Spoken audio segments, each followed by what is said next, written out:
12주인가 개월수가 많이 안 됐어요. 그러면 그것도 어떻게 보면 우리 몸의 포린바디죠. 이물질인 거죠. 아이도. 그렇죠? 아이도 우리 몸에 이물질이니까 입덧을 하는 거죠. 그거에 면역에 반응하려고. 근데 그래서 그걸 막 과실상계를 해야 된다. 민사 쪽에서는. 왜냐면 고지 의무를 안 한 거죠. 내가 이걸 빼려고 하는데 내 몸 상태가 어떻다? 알러지가 어떻다? 뭐 이런 것들 뭐 항생제에 무슨 반응이 있다. 이런 것들 얘기를 해줘야 되는 건데 그 자기가 임신한 거에 대한 얘기를 안 했던 거예요. 그렇기 때문에 그때 그게 기억이 나거든요. 아, 그래서 네, 그래서 구강 건강이 그만큼 중요해요. 그래서 이게 면역력이 떨어져 있는 상태에서 그 발치를 한 거잖아요. 어금니 발치를 한 건데 면역력이 떨어져 있으니까 구강 내 마이크로바이옴도 변하고 그다음에 이제 감염이 이렇게 쉽게 되면서 전신 감염까지 같이 됐던 케이스 같아요. 그래서 구강 진짜 중요하다. 그래서 우리가 개념이나 용어를 이해하자면 앞에서 말씀 이제 드렸지만 이제 계속 이제 균에 대한 마이크로바이옴에 대한 얘기가 나오는데 프로바이오틱스는 그냥 미생물 자체인 거죠. 살아있는 미생물 자체고 프리바이오틱스는 이 프로바이오틱스의 먹이가 되는 거고 심바이오틱스 같은 경우는 프로바이오틱스, 프리바이오틱스를 합한 게 심바이오틱스고요. 그다음 포스트바이오틱스는 이 프로바이오틱스의 대사 산물을 말하는 거죠. 그리고 파프로바이오틱스는 이 사균체. 그래서 이 프로바이오틱스의 어떻게 보면 이제 시체라고 하죠. 시체에서 죽어서 이제 분해된 부산물 같은 거를 말하는 거죠. 다시 한번 이제 정리해서 가장 중요한 것들이 이제 나오는 거죠. 프리바이오틱스, 프로바이오틱스, 포스트바이오틱스. 근데 포스트바이오틱스를 보면 이런 것들이 마이크로바이옴, 미생물에 의해서 만들어진다라는 거를 기억하셔야 돼요. 비타민, 아미노산 이런 것도 있죠. 항균 활성 펩타이드 이런 거, 각종 효소, 그다음에 단세지방산 제일 많이 각광받고 있는 거. 이런 애들이 마이크로바이옴에 의해서 만들어진 부산물이라는 거를 기억하셔야 돼요. 이런 것들이 미생물에 의해서 만들어져. 이걸 기억하셔야 되고요. 그래서 유익균인 프로바이오틱스가 대사에서 만들어낸 대사산물. 그래서 우리 몸에 긍정적인 역할을 하는 모든 거는 포스트바이오틱스. 그다음에 유익균이 죽은 다음에 분해돼서 생성되는 물질, 살균체라고 그랬죠. 파라프로바이오틱스, 걔도 포스트바이오틱스. 그러니까 포스트바이오틱스가 되게 중요한 역할을 하는 거죠.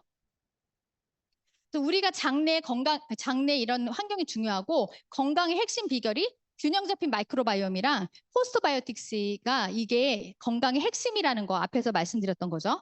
네. 그래서 이거 진짜 중요해요.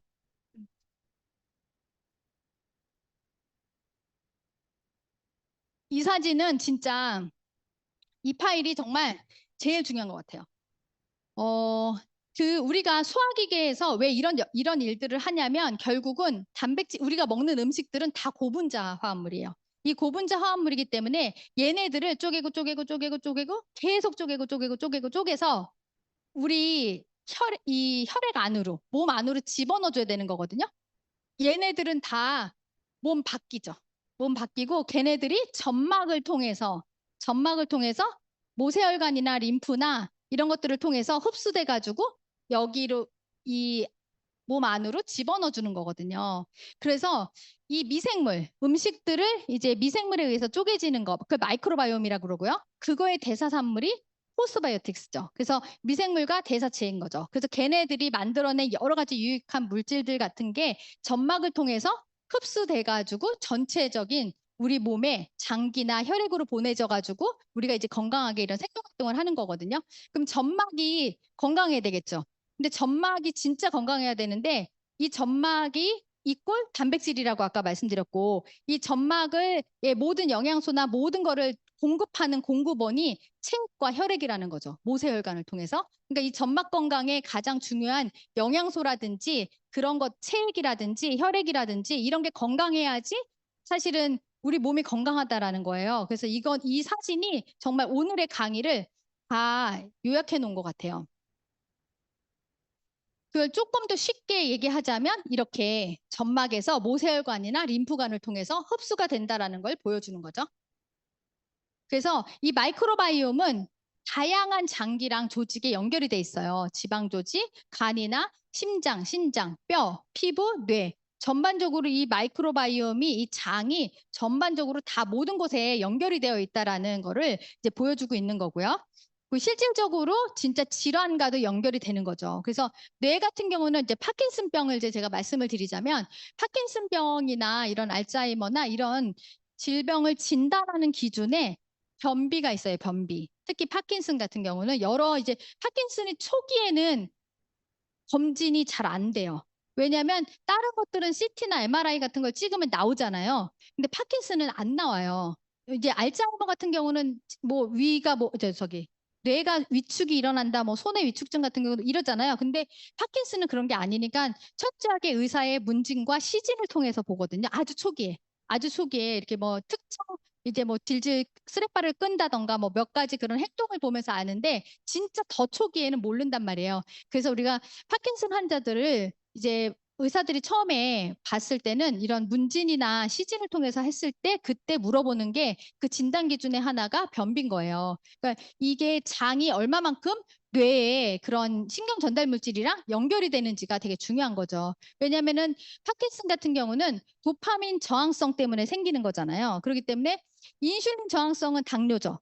도파민 저항성은 파킨슨이에요. 그러니까 우리가 도파민의 호르몬이라든지 이런 물질들 같은 경우가 제대로 활성화가 안 일어나고 분비가 안 되면서 저항성이 생기는 건데 인슐린 제2형 당뇨 같은 경우는 인슐린 저항성 때문에 생기지만 인슐린이 안 나오는 건 아니잖아요. 그렇죠? 그렇기 때문에 이 파킨슨도 마찬가지거든요. 우리가 너무 도파민을 고갈시키면 안 되고 너무 도파민을 너무 많이 뿜뿜하게 하는 것들을 하면 안 된다는 거죠. 그래서 이게 뇌의 당뇨라고 얘기를 해요. 파킨슨 같은 경우는. 그다음에 요즘 뭐 폐쇄성 폐질환도 마이크로바이옴이랑 계속 연구가 일어나고 있는 거고요. 다양한 질환에 이렇게 요즘 연구가 이렇게 활발하고 있대요. 활발히 진행되고 있다고 합니다. 그러면 그거에 대한 이론적인 건 뭐냐면 이 마이크로바이옴은 면역을 포함해가지고 유전자 발현, 유전자는 뭐죠? DNA를 말하는 거죠. DNA 정보. 이런 유전자 발현을 통해서 유전자 정보가 있어야지 우리가 세포에는 뭐 핵도 있고 그다음 미토콘드리아도 있고 뭐 여러 가지가 있잖아요. 근데 이 핵에 DNA랑 RNA가 있어요. 근데 이 유전자 정보, DNA의 유전자 정보를 통해서 우리가 단백질도 만들어내고 필요한 생체 반응에 필요한 여러 가지 효소도 만들어내고 전환도 되고 이런 모든 생명 활동을 하고 있거든요. 그런데 이 마이크로바이옴이 관여하고 있다라는 거예요. 그래서 우리가 2만여 개의 우리 유전자로 해석이 안 되는 거를 1,100만 개로 해석을 하자는 거죠. 그래서 이 마이크로바이옴이 건강과 굉장히 중요한 역할을 하고 있다라는 거죠. 그래서 이제 심장과 마이크로바이옴은 어떤 영향을 끼치느냐. 마이크로바이옴이 우리 뭐 심장 하면 우리가 아까 대장에 우리가 자율신경계, 그다음에 장신경계, 척수신경계가 다 분포된다고 그랬잖아요. 근데 심장도 마찬가지로 자율신경계 영향을 받아요. 우리가 심장이 빨리 뛰어라, 뭐 천천히 뛰어라, 쉬어라 이렇게 할 수 없는 거잖아요. 불수의적으로 일어나는 것들이잖아요. 그런 자율신경계의 영향을 받고 있거든요. 근데 그런 것들이 이런 조절하는 것들이 또 마이크로바이옴에 영향을 받는다라는 거예요. 그렇기 때문에 장이나 이런 것들이 건강해야지 결국은 다 연결이 된다라는 거를 설명해 주는 거죠.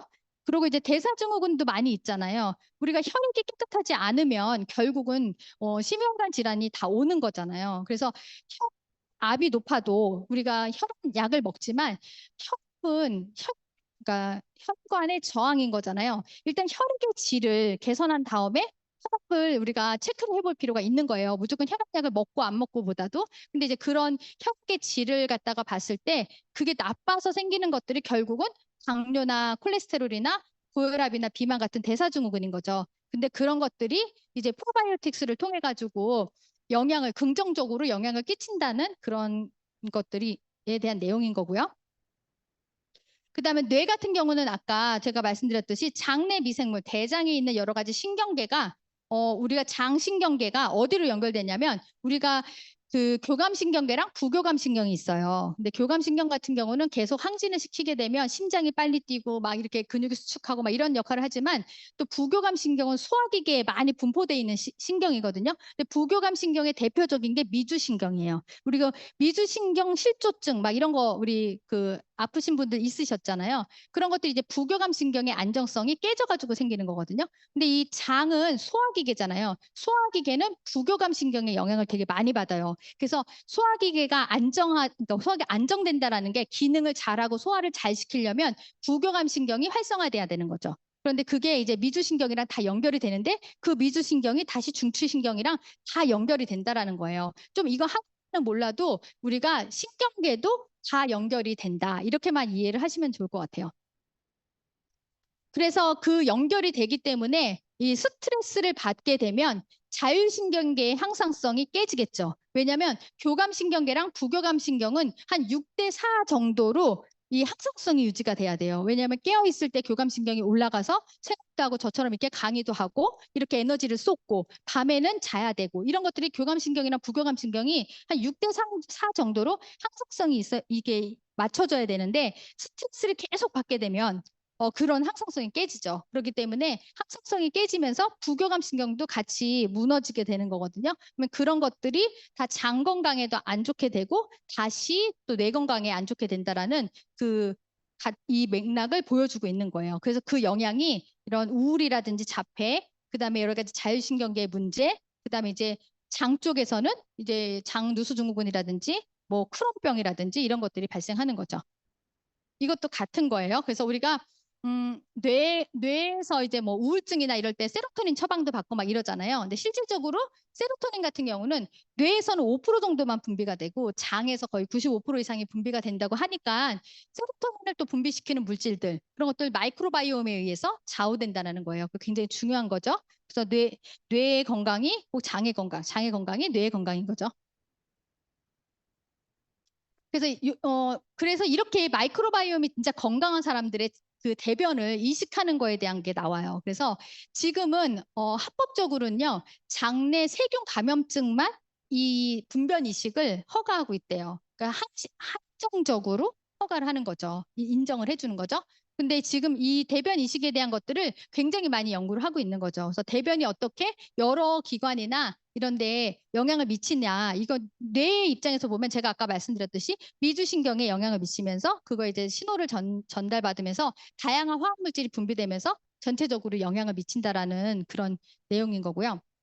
그다음에 이제 얘는 신장에 대한 얘기예요. 그래서 마이크로바이옴이 개선되면 콩팥 건강도 따라온다. 그래서 이거를 쥐 실험을 했는데 무균쥐에게 급성 콩팥병을 발생을 시키게 됐더니 장벽이 소실되면서 마이크로바이옴의 그 구성이 변했대요. 그러면서 염증 반응이 엄청 심해지면서 신장 기능이 되게 떨어졌다는 거예요. 근데 이거는 사람한테는 적용할 수 없겠죠.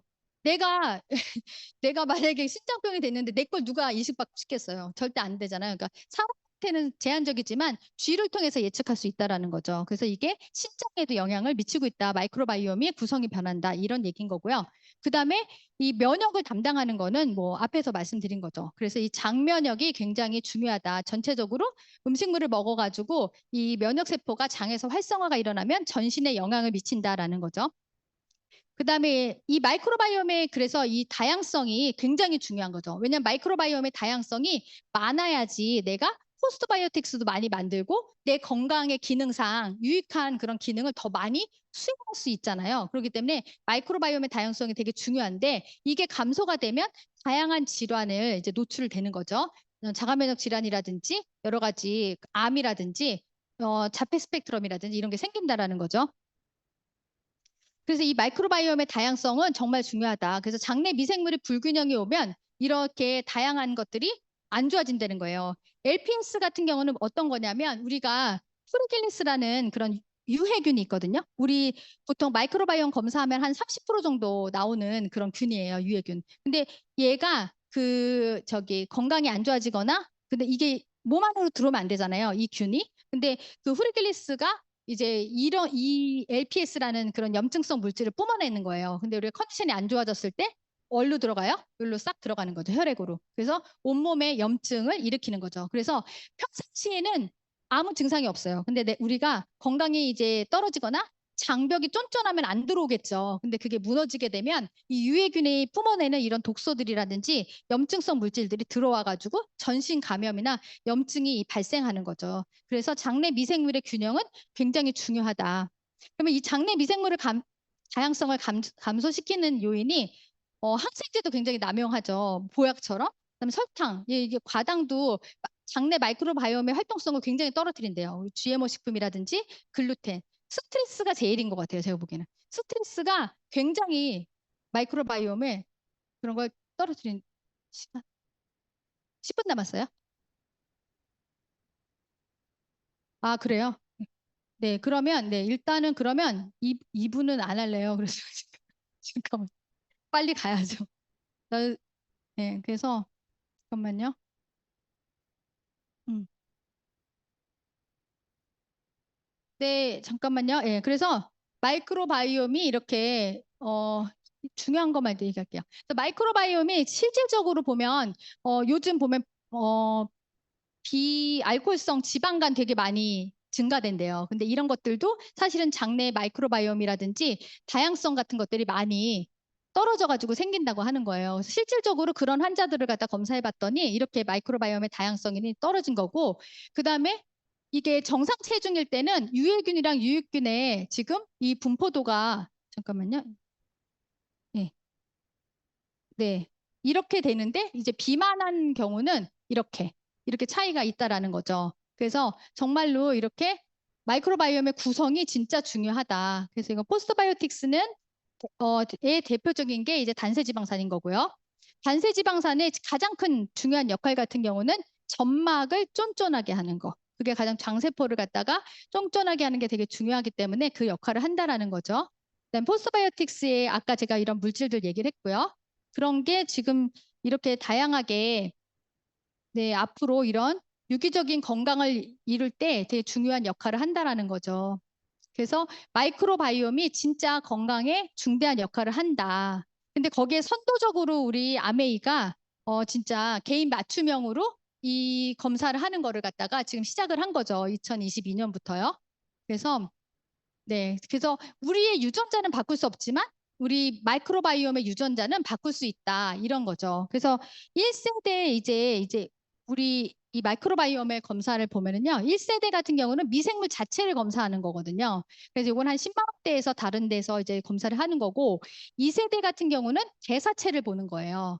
포스바이오틱스요. 근데 3세대는 뭐냐면 피박스 기술로 개인 맞춤형인 거죠. 그래서 개인마다 장을 6개를 복제를 한 다음에 개인의 장을 6개를 복제를 해서 거기에다가 우리가 마이크로바이옴 유산균을 갖다 넣어서 제일 포지티브한 긍정적인 변화를 가진 유산균을 갖다가 선택해서 추천해 주는 그 서비스가 이 3세대 기술인 거거든요. 그래서 마치 암 환자들한테는 요즘 그냥 쓰지 않잖아요. 조직을 떼내가지고 그 조직을 배양해가지고 그거에 제일 반응을 하는 항암제를 쓰는 거잖아요. 그거랑 동일한 그런 원리고요. 그래서 이건 앞에서 설명드렸던 거고요. 이거 제가 말씀드렸던 그 시스템이고요.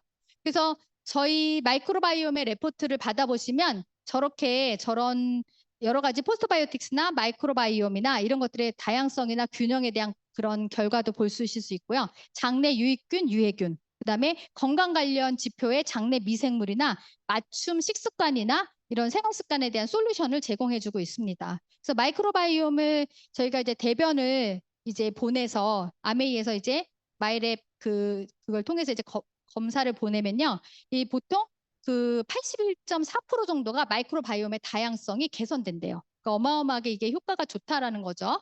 그래서 마이크로바이옴이 제가 단순히 그냥 그 장내 미생물의 종류만 분석했을 때보다 훨씬 더 정교하게 이제 예측할 수 있다라는 거죠.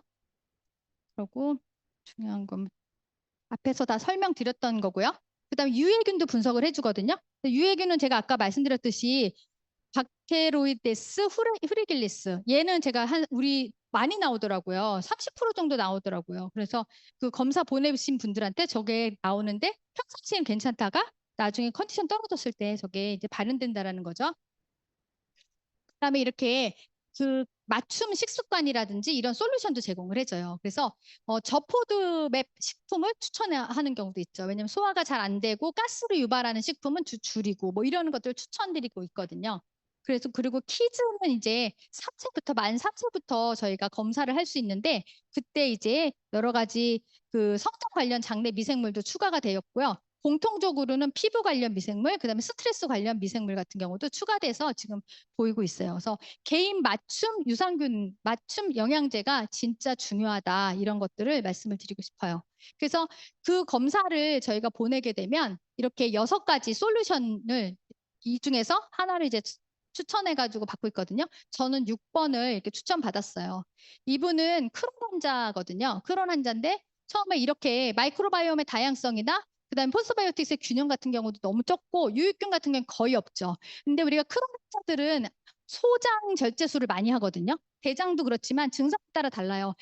소화기계 전반에 걸쳐서 반복되는 염증 반응이거든요. 그러니까 어디에 증상이 있느냐에 따라서 수술을 하는 경우도 있고 약물 치료를 하는 경우도 있어요. 근데 이분은 수술을 2번 하셨던 분이에요. 그래서 소장이 해부학적으로 없는 분이죠. 잘 이렇게 잘라내 정확하게 수술명은 모르지만 그래서 이분 같은 경우는 사실 이렇게 나아지기가 쉽지 않잖아요. 장기가 없으니까. 그런데 이분이 예. 근데 이렇게 좋아졌어요. 많이 올라갔죠. 예, 많이 올라갔는데 퍼센트가 그렇다고 해서 엄청 올라간 건 아니지만 이분이 이렇게 지표도 포스트바이오틱스 균형도 놀라운 거죠. 이렇게 올라가고 그다음에 지금 잠깐만요. 네. 락토바실러스 같은 경우도 이렇게 많이 좋아졌어요. 락토바실러스는 소장에 많이 사는 균이잖아요.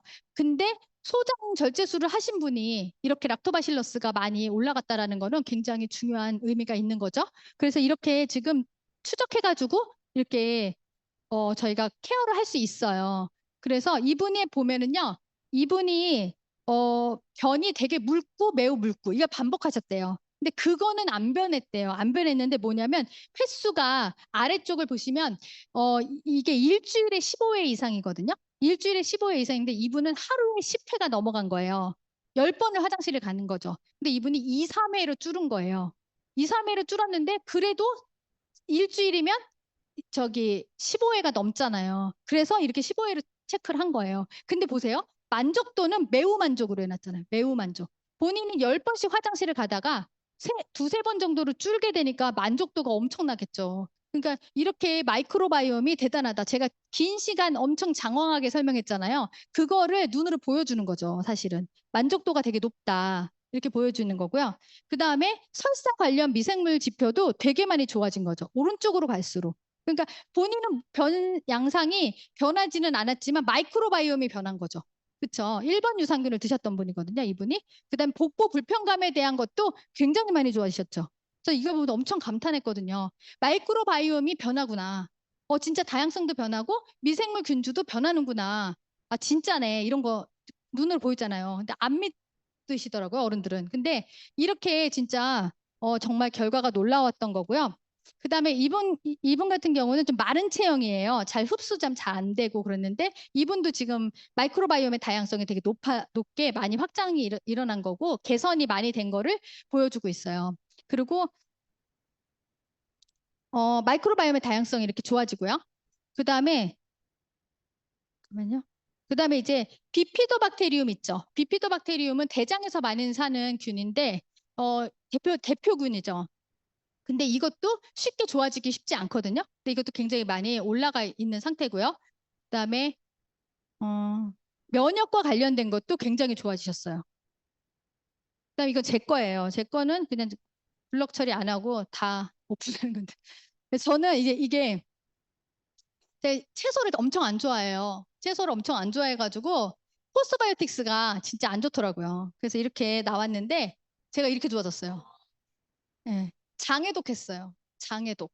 우리 효소 있죠. 효소 선식을 엄청 열심히 먹었거든요. 그랬더니 채소는 안 좋아하니까. 근데 근데 저렇게 좋아졌어요. 저렇게 좋아지고 마이크로바이옴의 다양성도 엄청 좋아졌죠. 그리고 이렇게 개선 효과가 있어요. 균형 잡힌. 그 다음에 포스터바이오틱스의 균형도 C약점에서 A약점으로 이렇게 올라갔어요. 그리고 또 이제 비피도박테리움 저는 이거 보고 깜짝 놀랐어요. 나 노인네야? 어머 비피도박테리움이 왜 이렇게 적게 95등 했어 나? 100등 중에서 95등인 거예요. 그래서 내가 나 진짜 노화가 너무 심한가 봐. 어떡하지? 나 그저 검사했을 때는 안 그랬었다는데 그래서 눈도 안 보이고 큰일 났네 이제 막 이러면서 그랬거든요. 근데 저게 100등에서 95등을 한 거예요. 근데 다시 몇 등을 했냐면 35등 한 거예요. 되게 많이 좋아졌죠? 네, 제 거예요. 다 오픈하는 거예요. 그리고 또 하나는 면역과 관련된 것도 되게 많이 좋아졌죠. 네, 면역도 되게 좋아졌어요. 제 거 가지고 지금 보는 거예요. 제일 또 본 거가 뭐냐면 인지 영역. 저 검사하고 엄청 무너졌잖아요. 나 진짜 돌대가리인가 봐. 막 이러면서 머리 나쁜가 봐. 막 이래서 굉장히 막 엄청 막 저걸 보면서 괜히 막 찔림이 있으면서 막 막 그런 거 있잖아요. 막 그래서 인지 영역이 너무 안 좋아. 나 치매 걸리는 거 아니야? 막 이러면서 되게 막 슬퍼했거든요. 근데 마이크로바이옴이 저기 하고서는 인지 영역이 이렇게 올라간 거예요. 나 엄청 똑똑해진 거지, 진짜. 아니에요? 진짜 똑똑해졌는데. 그리고 많이 착해졌어요, 진짜. 장이, 장이 저렇게 편해서 그런지, 되게 착해진 거예요. 그래서 스폰서님이 진짜 변했다고 하더라고요. 진짜 착해졌어요. 그래서 이렇게, 예, 아이고. 그래서 지금 이제 마지막이에요. 그래서 이제 아침 루틴 하고 있죠. 우리 건모니. 그래서 영양소 측면이나 뭐 여러 가지 측면에서 정말 이제 많이 비즈니스 측면에서도 이제 많이 지금 본사에서도 그렇게 많이 밀고 있죠. 이 모닝 루틴을 하게 되면 이게 지금 섭중 장면역이에요. 장을 건강하게 해주고 유익균, 그다음에 장벽 기능을 강화시키고 쫀쫀해져야 된다고 그랬잖아요. 그래서 면역력을 올리는 거. 그래가지고 이런 효과가 있다라는 거죠. 단백질 같은 경우도 체중 조절도 도움이 되지만 혈당의 안정성을 유지하고 있는 거고요. 유산균이랑 단백질을 같이 먹게 되는 모닝 루틴을 챙기게 되면 인슐린 분비라든지 인슐린 민감도를 갖다가 올려줘가지고 혈당의 항상성을 유지시키는 데 되게 도움이 되는 거죠. 그래서 이렇게 모닝 루틴으로 물 한 잔을 마시고 프로바이오틱스로 장을 깨운 다음에 단백질을 충전하는 모닝 루틴을 열심히 하고 있습니다. 그래서 우리가 지금 저렇게 연령대별로 체중 감량을 하거나 건강을 유지하게 되면 저는 50대니까 1억 정도의 절약 효과가 있대요. 여러분들은 얼마 정도의 절약 효과가 있나요? 정수기? 네, 저런 절약 효과가 있다고 합니다. 그리고 지금 우리가 건강 관리 잘 못하면 지난번에도 제가 말씀드렸지만 우리가 지금 병원에 누워 계시는 환자가 지금 현재 100만 명 정도래요. 근데 20년 뒤에 우리가 300만 명 정도 된다고 하니까 지금 건강 관리를 하게 되면 우리가 와병 상태에서 돌봄 서비스를 받게 되면 한 달에 500만 원 정도가 지금 시세로 나간다고 하니까 이게 20억의 절약 효과가 있다고 합니다. 그러니까 지금부터 건강관리 잘 하시기 바랍니다. 그리고 지금 마이크로바이옴을 지금 수거 신청 이벤트를 해가지고 선물도 준다고 하니까 여러분들 많이 신청하시고 건강을 팔로우 하셔가지고 내 전체 건강에 도움이 되도록 해보시기 바랍니다. 감사합니다.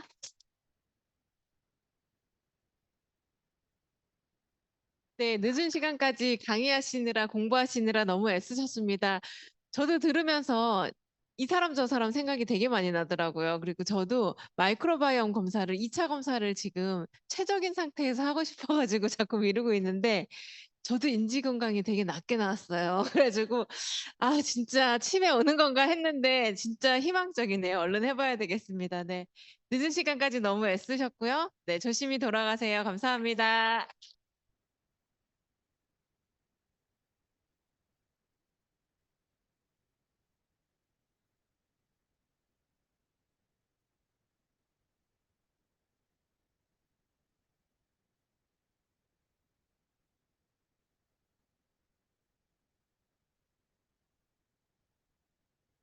잠깐 공지 하나 드리면 저희가 제일 잘하는 게 베이킹, 쿠킹이잖아요.